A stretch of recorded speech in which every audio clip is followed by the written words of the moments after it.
Hi, Cara. Hi, Vanessa. Something that has come up actually for both of us recently, and we want to share the information because, Cara, you and I both have college age kids, and there's something no one tells you about the path towards adulthood for college age kids. And we would really like to share this wisdom so that those of you who are behind us on this journey are not surprised. And people are sitting here wondering, what is it? Is she going to say?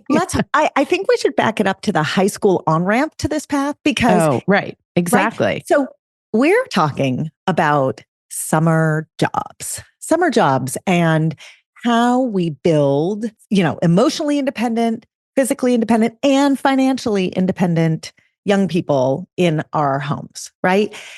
And I don't know about you, Vanessa, but I found that with my kids, it was easier for them to find employment when they were younger. In high school, believe it or not, in middle school, I found it easier for my son in particular, who was really eager to find a paying job and he was willing to do anything. And he ended up working with a landscaping company, which sounded really fancy, but he ended up literally in the dirt, digging, washing, scraping, hard labor, laying pavers, laying sprinkler lines every single day. And they loved having him and he loved being there. But as he's gotten older, and certainly for my daughter who's in college, and I know this is where you're going to go, the quest to find summer employment has gotten really complicated. So let's also back it up to your kid is finally in college. You imagine that your kid, once they're finally in college, like your work is done, they're there, right? Because we spend all of these insane years, and I don't use that term lightly, repping them and supporting them and guiding them towards the golden land of college. But boy, are we in for a rude awakening if we think that is the end point, because it is just yet another stopping point along the never-ending journey of being a parent. So the high school, not only is it, okay, so high school jobs and high school summer jobs, I require my kids to have paid jobs and not have internships, right? And we can talk about that in a second. Because they have to earn money to then pay for their lives through the course of the year and buy the things that I would never pay for. And, summers can often be kind of set up for high school kids who have, 6, 8, 10, 12 weeks to work. Great. They're young. Their backs don't hurt that much. They can lay pavers. They can lay pavers. They can deal with little kids for hours on end, whatever the case may be. So that's high school, right? You're getting them towards college or some version of adult independence, where they're living on their own and working towards their adulthood. But then they get to college and you're like, wait a second, what is happening here? Because summer becomes as stressful as the college process was when they were in high school. So that's where we're going to dig in. It's seen as a mandatory on-ramp to a career, right? Correct. And I want to just rewind for a second to what you said about what you require of your kids, because every family is going to do it differently. So some families say, you have to get a paid job. Whatever it is, you have to get a paid job. I will support you in any endeavor, but these are the things I require. Some families need their kids to get a paid job because their kids are significant contributors to the bottom line. And some families say, for any number of reasons, great, I will support you getting an unpaid job if it's an experience that fills you. So there's no judgment in any direction. Every family's can do it differently. All of that said, I do think one big benefit of your requirement, Vanessa, is that they also learn to do other adulting skills like pay taxes, which is such an interesting element of getting paid. But we're not going to go down that rabbit hole. Instead, let's stay focused on the topic at hand, which is why has summer become part of this downward pressure on discovering your career?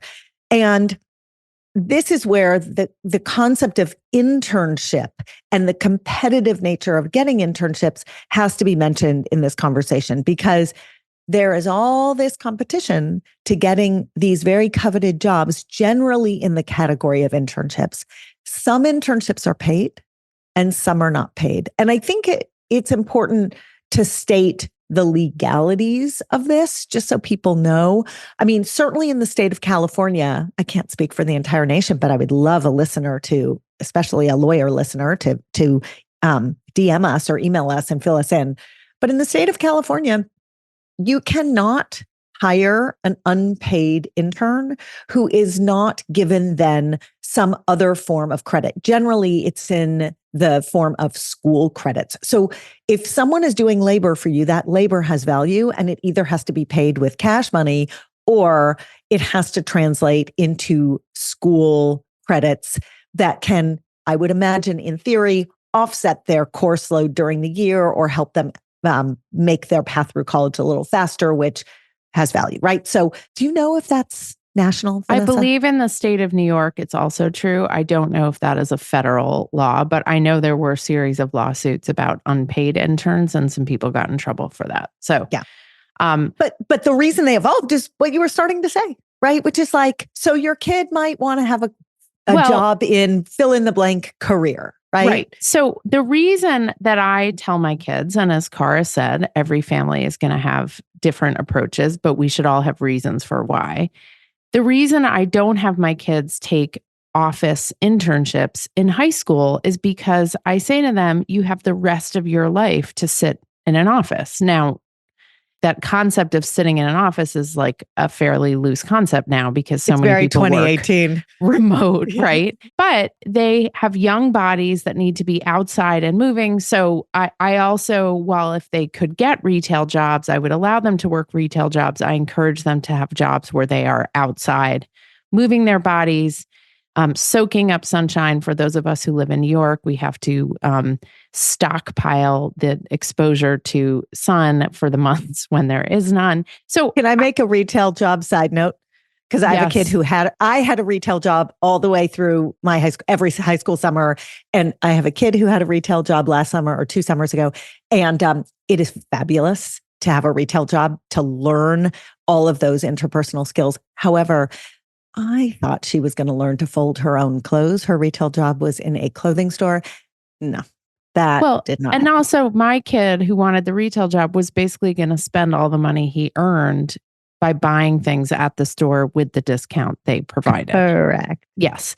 So again, no judgment on other people doing it other ways, but I know my kids, and those were the parameters I set down. But then I encountered having a college kid, and I have to tell you, I cannot believe what the process is for getting summer internships, summer jobs, and what the pathway is towards employment once you have graduated. And anyone who's been through this can appreciate it, but I would imagine so many of you have not yet gotten there. And so, for example, there are certain summer internships, hold on to your hats, that you have to apply to 18 months before the summer in question in order to get that job 18 months later, in the hopes that 18 months after that, you will receive a return offer for a full-time job once you have graduated from school. And sometimes that timeline is shrunken. I mean,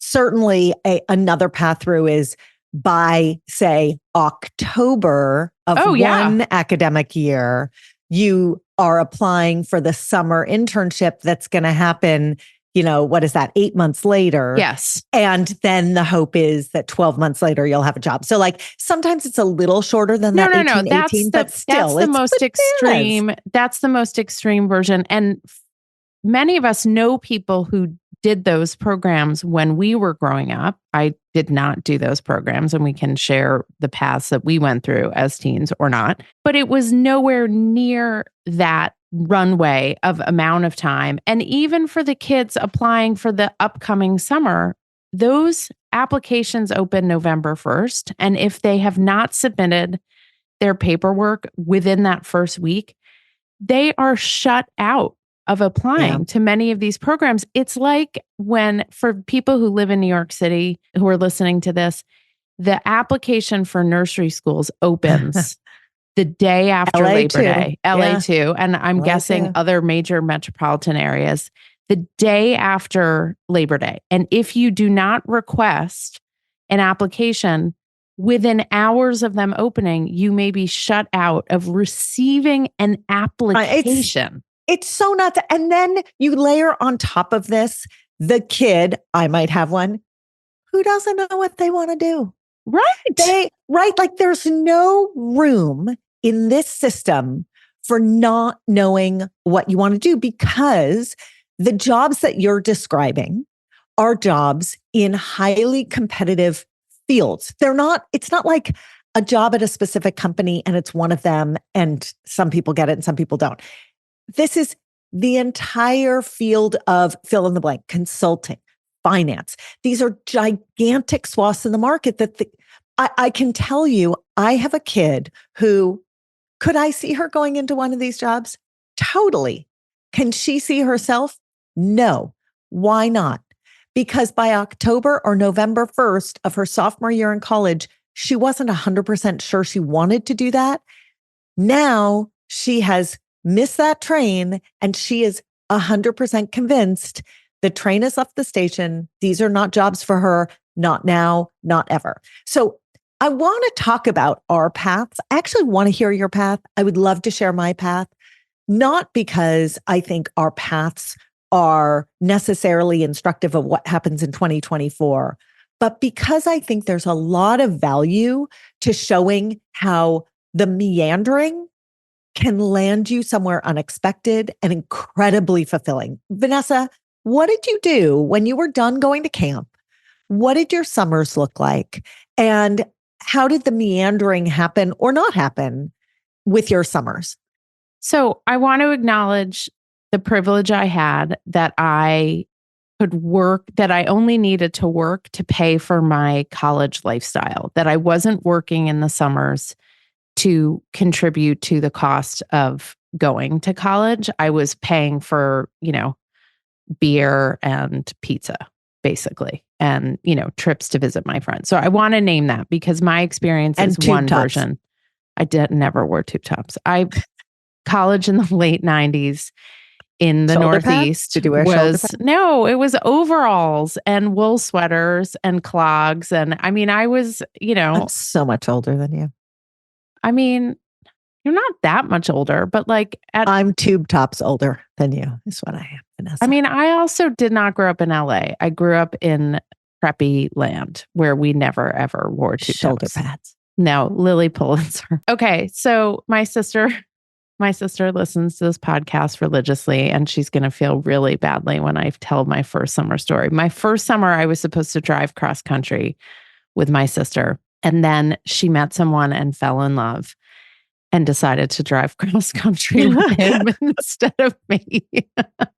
And so, and that wound is not fresh. And that wound is still festering. I love you, Dana. And so I took a job working for my dad, inputting data, and I was being paid a nice hourly rate in those days. And when my dad found out how much I was being paid to input data, he told my boss that they were paying me too much and they needed to reduce my hourly rate.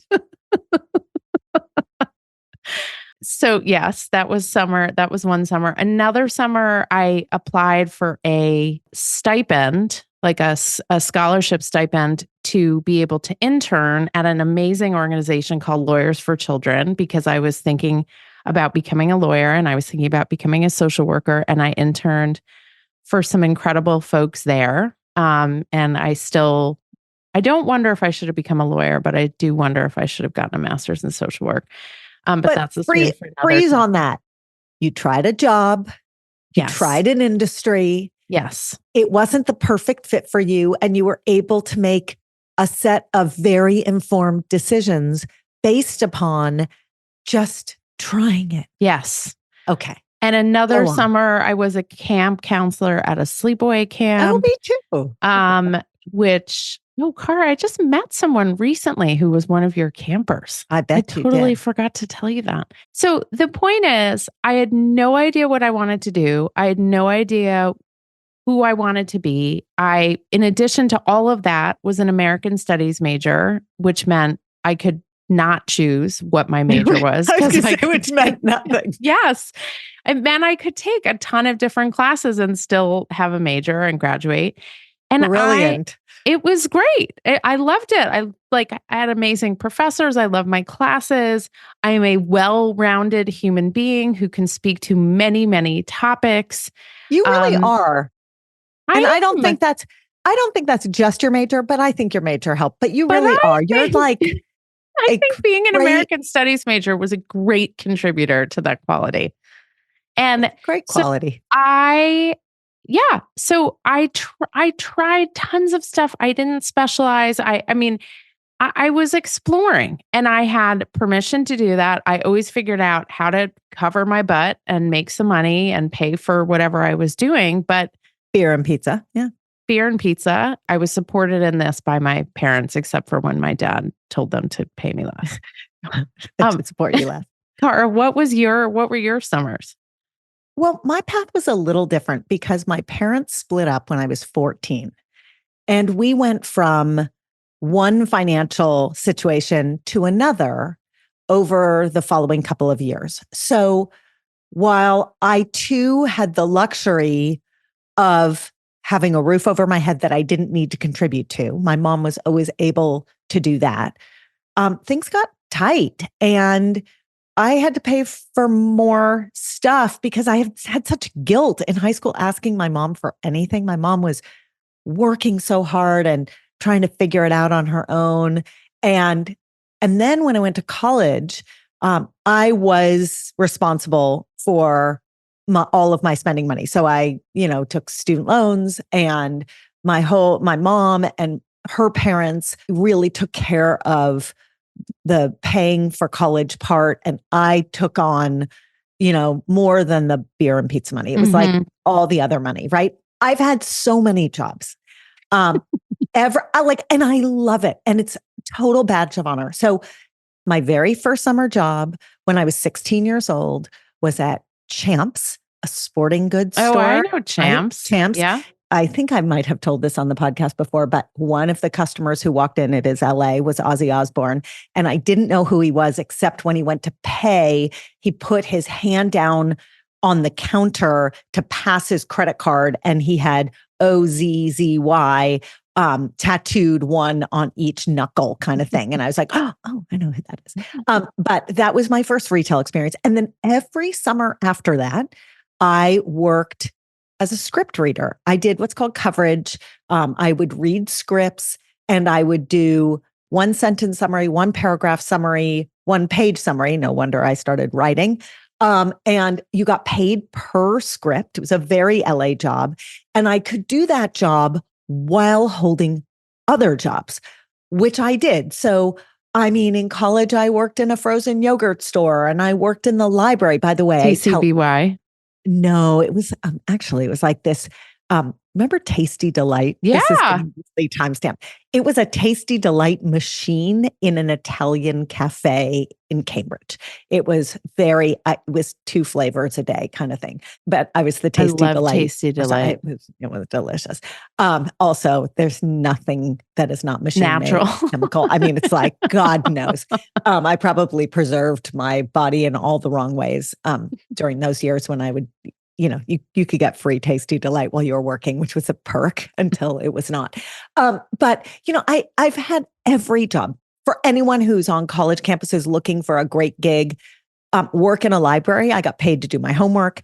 Right? There's all sorts of great stuff. By the way, at the end of college, I went to medical school. Now, the reason I say it that way is it is so hard to get into medical school now compared to when I got into medical school. I don't think people who want to go to medical school have the luxury of doing what I did. Mm-mm. By the way, I also did not know that I wanted to be a doctor. Like I was trying that one on for size 2. And that's a whole other podcast. But I say all this because I got to do things that were unique and different that very much landed me where I am today. There's no question that my job reading scripts every single summer for ICM, the agency, that job landed me in a career where I write and podcast Mhm. and all that kind of stuff. Who knew how it was informing where I was going to land? But it does. And I don't think pre-med, I wasn't even pre-med. You can't even do that anymore. But like, who knows how kids who want to go to medical school, how little freedom they feel. They've got to get research under their belt. They've got to get, their MCAT scores through the roof. They've got so much pressure. So it's a different world. And I think it's important that we're acknowledging that. And I think it's okay to mourn the loss of this experimentation with different menial jobs, different people facing jobs, different jobs that are completely outside of the realm of what you may do. I did not go on to have a career in frozen yogurt.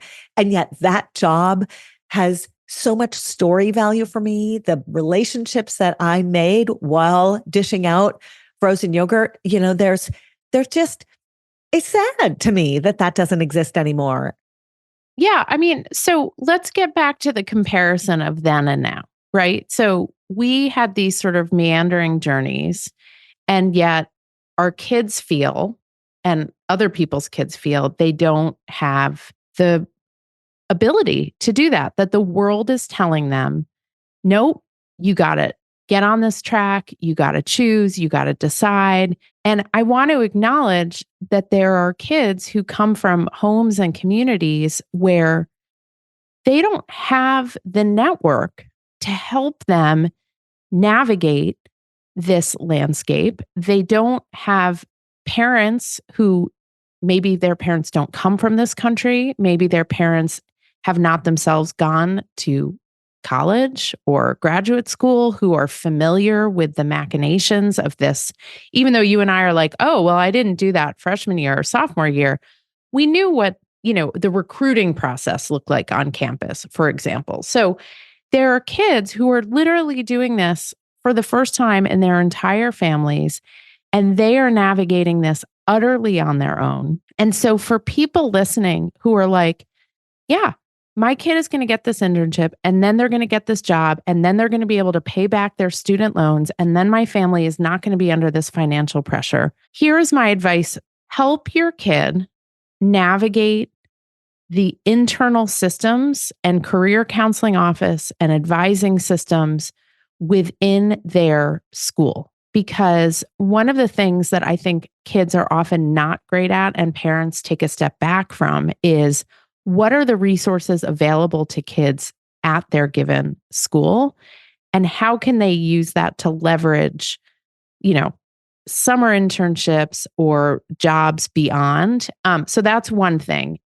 Get knowledgeable and be in conversation with your kid about it. Even if you're like, this is totally foreign to me, there's ways to do that. The other thing that I would encourage people to do is to not judge their kids for pursuing a particular path because it feels sad to us, that it's no longer a youthful path, that it feels mercenary, or that it feels like too narrow or limited or any of those things. Because again, and we'll continue to explore this, kids are feeling tremendous downward pressure to figure out what jobs they're going to have, what internships they're going to have, who they're going to be.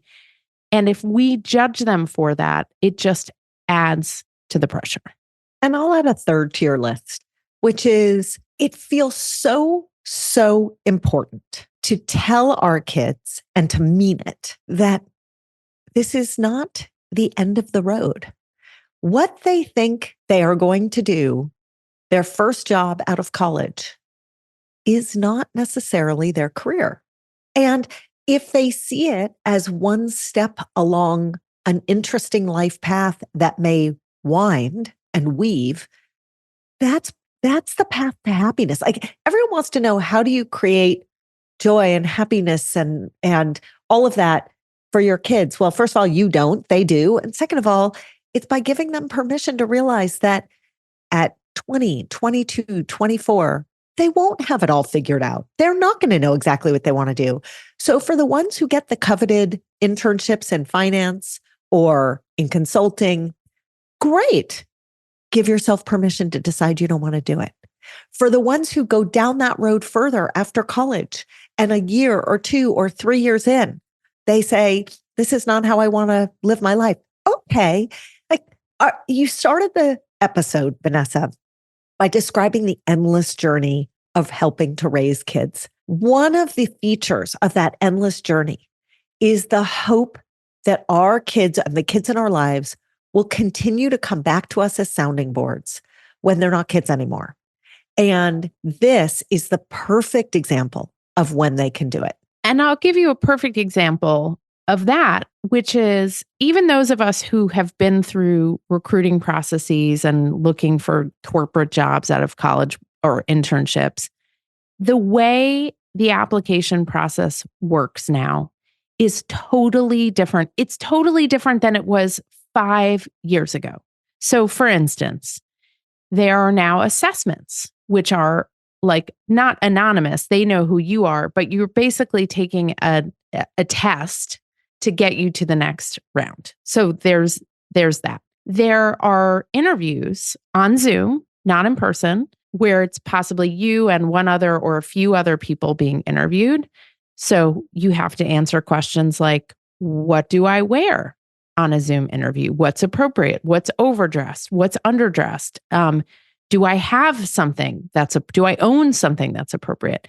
And then you think about, well, how do I show I'm a team player, right? By acknowledging the other person or people in the interview while still promoting myself and making myself an interesting candidate. And then it's about waiting and sitting in uncertainty. So in our day, maybe you applied for a job and you found it the next week. These kids go through round after round of interviews where they are spending months going through this process and sitting in the uncertainty of not knowing. Now, all of those things I actually think are great skills for kids to develop, right? How do I present myself appropriately in an interview, whether it's in person or on Zoom? How do I prove to someone that I am a team player and able to promote my own ability and worthiness for a position? And how do I sit in uncertainty? And those are all things that we really, really want our kids to learn how to do. How about a thank you email? How about a resume? How about a cover letter, right? Those are all amazing, amazing things. You just can't believe how early kids need to learn how to do those things. It's totally shocking. And the last thing is you're sitting there and you're like, I just want you to be happy. That's it. I just want you to be happy. And yet they look at you and they're like, you know how I'm going to be happy? I'm going to be happy if I prove to myself that I can get this job or make it to the next round or know that I have a job waiting for me when I graduate or, like they don't understand. One of the best pieces of advice to your point, Cara, that my son got from someone was think of your first 2 jobs out of college as just a continuation of your education. Don't think of it as what your future career is going to be. Think of it as a continuation of your learning. And he was like, oh, great advice, great advice. And then 2 minutes later was like, he threw it out the window. Totally forgot about the advice. So let's land with some guidance for people who are like sitting here figuring out how to help and love and support their kids through this process. Yeah. So my best advice is start young. If you have a younger kid who's looking to work, it's great to encourage them to start to try to find those jobs. Different states have different rules about what age you need to be before you can actually be paid. Work permits are required in most states, and they are oddly allocated through schools, which is a process that I had no idea about until my first kid wanted to work. But if you've got a middle schooler or certainly a high schooler who is looking to be employed and get paid, educate yourselves. And, we know our kids have access to the digital world at their fingertips at all times. So let them start doing the education. Let them start looking up what the requirements are, what a work permit is, how they have to get it. And as Vanessa said, do not judge the job they take. Let them take a job so long as it's safe, so long as it's, you're not nervous about their physical or emotional safety. Let them take a job just for the experience. So that's for the early end. Vanessa, what's your advice for college? And then let's invite all of our listeners to send in their advice, because I think it'll be wonderful for the whole community to hear that. I think for older kids, make yourself a safe place for your kid to come when they are feeling overwhelmed, worried, confused, maybe feeling less than, right? When other people are maybe getting jobs they're not. Give them a place to come where they can think things through, where they can, get feedback on resumes and cover letters, where they can practice for interviews, where you are not putting more pressure on them, but you are helping release the pressure valve and being a resource to them. And finally, encourage them. And you may have to do a little of this on your own. Figure out what resources are available to them at their schools, the career counseling, the advising, all of those things. These are folks who are there to help kids, and kids so often don't use these resources, but encourage them to do so, because there's a lot of great opportunity. And the last thing I would say is, you cannot believe this, Cara, because we are so pathetic at LinkedIn, but these kids are on LinkedIn like it's their job, which basically it is. It is. And it's an amazing skill. It's an amazing skill. So if they don't have a LinkedIn profile, help them think through. That's social media. That's fair. And it is social media. It is social media. And encourage that one. That's excellent. So they might need help with you taking a headshot. They might need help with their resume, all of those things. They might want to access your network and who you follow, but that's a great way to start. And it's also kind of hilarious. So help them with a little LinkedIn work. And take a deep breath. They're going to be okay. Be their safe place, love them, support them, don't judge them, and send us. Yes. Tell us how it went. Tell us how it's going. How it went. And there'll be victories and heartbreak, as with all things raising kids. Good luck. We absolutely love hearing your feedback and getting all your questions. So anytime you want to be in touch, email us at thepubertypodcast@gmail.com. If you're looking for great puberty products like the shorts or the socks or the bra, you get the theme there, go to myumla.com. If you want more content, you love what we do on the Puberty Podcast, and you want to have us come speak or learn more about our book or subscribe to our amazing newsletter, The Awkward Roller Coaster, go to orderofmagnitude.co. Remember, it's .co because we don't have enough money to buy .com yet.